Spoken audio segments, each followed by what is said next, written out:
tous, bienvenue dans cette nouvelle vidéo de conseil éditorial. Je m'appelle Johanna Cédrillien, je suis auteure, publiée et auto-éditée. Je suis également éditrice aux éditions Stenkiss et conseil éditorial. Cette semaine, une vidéo un petit peu spéciale puisque j'ai demandé à 3 auteurs que je connais de vous parler du regard de l'autre et de leur façon de l'appréhender, de le gérer. Vous allez voir que ce n'est pas du tout simple. Chacun apporte une réponse singulière. Je les remercie vraiment de tout cœur d'avoir pris le temps de répondre à mes questions. Je vous laisse maintenant les écouter.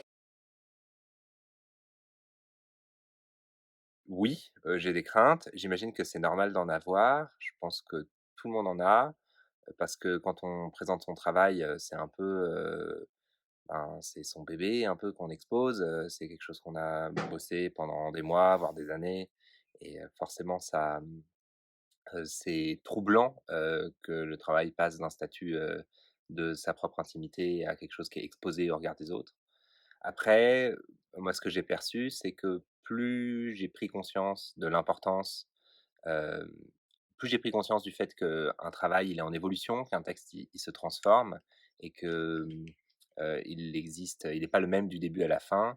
Plus le fait de présenter mon travail à quelqu'un, même si ça continue à faire peur, c'est aussi devenu quelque chose de positif et même d'assez excitant parce que ça fait partie du processus de transformation du texte et qu'on sait qu'on va avoir des retours qui vont permettre d'aller dans le sens de continuer à faire vivre son travail et qu'en fait, c'est aussi une façon de lui donner vie. Alors, oui, toujours. Voilà, ça me paraît impossible autrement. Bon, après, je sais pas, il y a peut-être des gens qui ont tellement confiance en eux que bah, ça leur fait absolument aucun métier de présenter leur travail. Moi, que ce soit ma mère, ma meilleure amie, mon mec qui est un éditeur, un collègue, quelqu'un dans la rue, je ne sais pas, n'importe qui, j'ai des craintes. Oui. Alors pourquoi? Parce que je ne suis jamais certaine en fait de la qualité de la valeur de mon travail, malheureusement.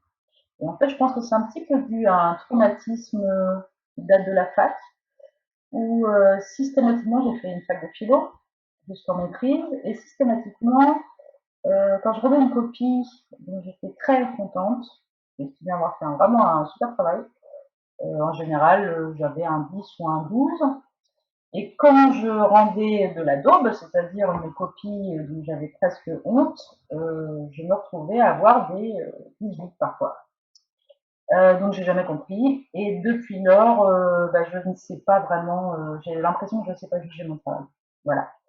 Le problème de ça, c'est que ça me rend très influençable au regard des autres, c'est-à-dire que si quelqu'un dont j'estime quand même la vie me dit c'est de la merde ce que tu viens de faire, je suis capable de tout mettre à la poubelle, même si moi, au départ, je pensais que ça valait quelque chose. Donc c'est peut être ennuyeux parce que cette personne peut se tromper, mais voilà, j'accorde plus d'importance à la vie des autres qu'à mon propre avis.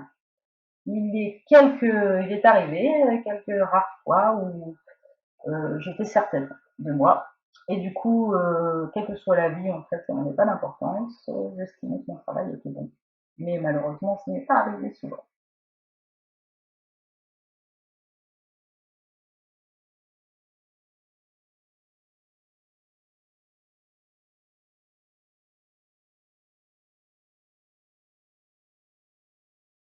Cette question, elle se pose pour moi depuis que j'écris et je peins et dessine en vue d'exposer mon travail, soit de l'éditer, soit de, de l'exposer.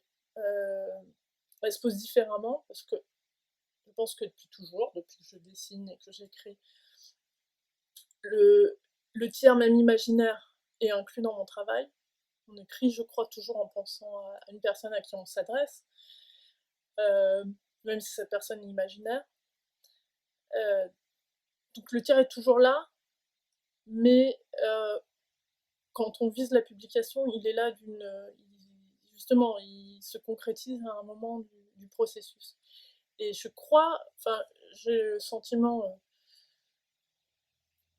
que la question c'est de le faire intervenir, d'abord que ça soit le bon tiers, et de le faire intervenir au bon moment. Il y a toujours une crainte, dans mon cas en tout cas. Je crois que c'est un peu comme, j'imagine que c'est un peu comme le trac dans le théâtre. Il y a un bon trac qui galvanise. Et je crois que cette crainte, elle peut être tout à fait un outil, d'indication d'un degré d'avancement dans son travail. Enfin, on peut se repérer avec cette crainte-là et avec la nature de cette crainte-là. Si on sent que quelque chose pourrait être détruit de ce travail par le regard d'un autre, c'est soit que c'est pas la bonne personne à qui on fait dire, peut-être quelqu'un de trop intime, dont le regard pourrait nous toucher, voilà, pas au bon endroit, à l'endroit de notre ego et pas à l'endroit de notre travail, ou c'est que c'est peut-être trop tôt dans ce processus. Et je pense qu'il faut montrer son travail en choisissant vraiment des gens dont on sait que leur regard va être un regard de lecteur, qui vont pas essayer de nous flatter, qui vont nous aider à avancer, nous offrir un décalage par rapport à nous-mêmes, et qu'il faut le faire que quand on n'arrive plus à avancer dans un projet. Quand on est allé soi-même et qu'on sent qu'on est allé au bout de quelque chose, soit qu'on a fini un premier jet de manuscrit et que voilà, on ne sait plus comment avancer et qu'il faut le montrer, soit parce qu'on rencontre une impasse à un moment dans son travail, pas forcément à la fin, mais dans le processus, et que on a dans l'idée que cette lecture par cet autre-là va nous permettre d'avancer. Moi, j'ai vraiment très peu de personnes à qui, au début, je le faisais, je le montrais un peu. Et ça m'a fait abandonner des projets, ça m'a fait... Voilà, ça n'a pas forcément aidé le projet.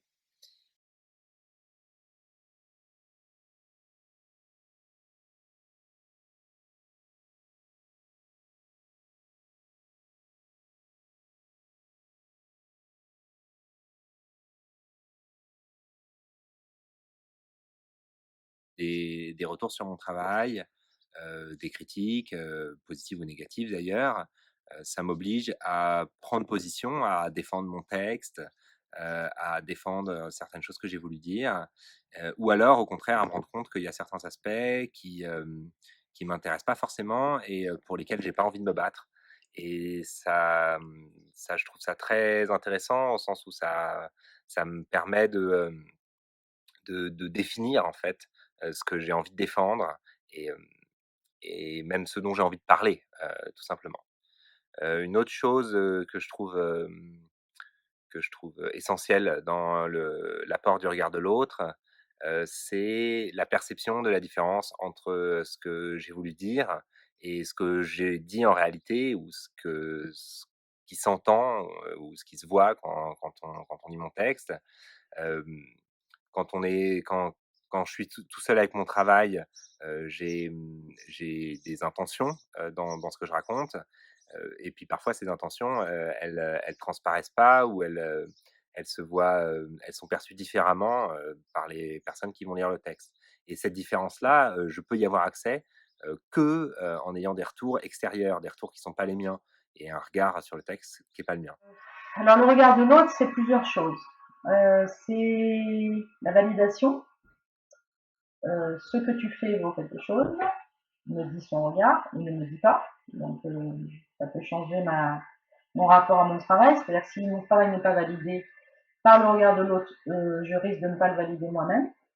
Et si dans une expérience artistique, je ne suis pas validée par plusieurs personnes et que ça s'enchaîne, je peux abandonner l'activité artistique. J'en ai pratiqué plein, de la musique, du théâtre, du dessin, de la peinture, de la poésie, du cirque, non pas du cirque.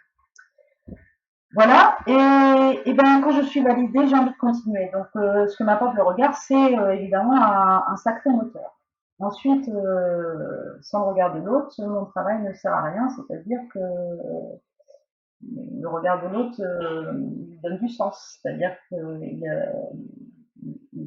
est rendu utile par le fait que quelqu'un d'autre le reçoit, le regarde, et donc fait un retour aussi dessus. Donc ça satisfait des besoins de reconnaissance quand le retour est positif, évidemment, de validation, comme je l'ai dit, mais aussi quand les critiques sont constructives, et ça aide à s'améliorer, à faire du meilleur travail, et ça m'est souvent arrivé, heureusement. Le regard de l'autre, s'il est bienveillant, comme écrire et lire, finalement c'est une rencontre. C'est-à-dire que c'est une expérience qui se fait à deux, la lecture.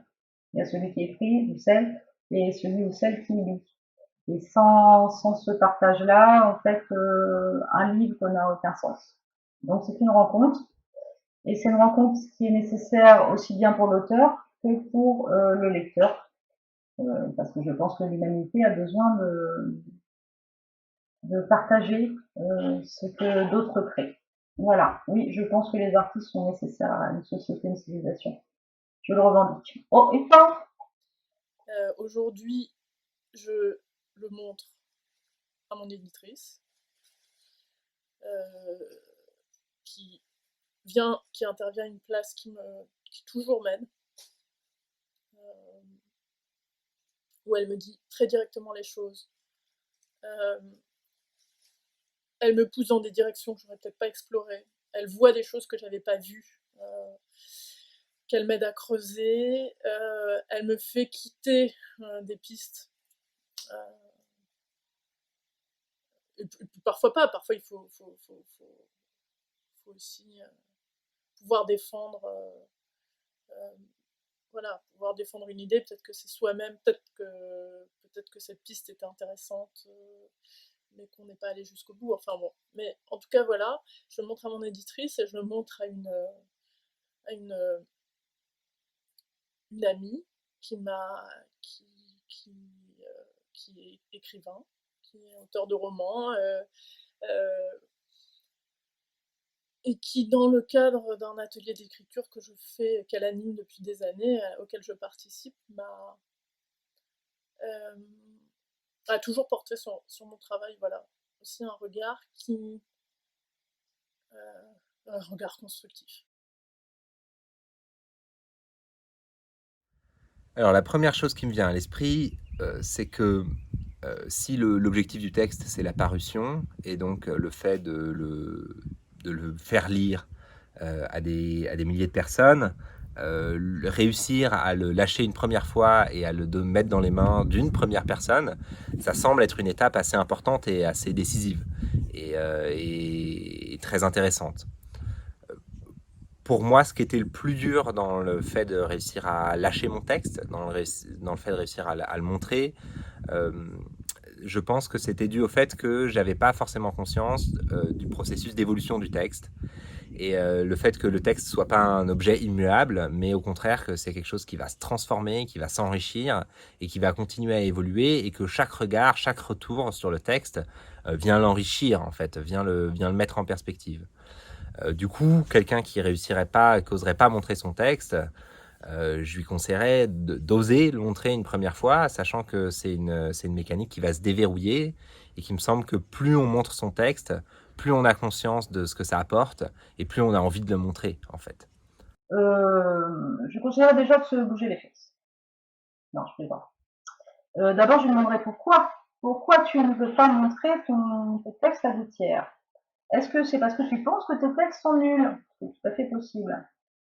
Donc, c'est à vérifier auprès des autres, effectivement, d'où l'intérêt de montrer ses textes à des tiers. Parce que, comme je le disais sur les deux questions précédentes, c'est difficile d'avoir un avis objectif sur son propre travail.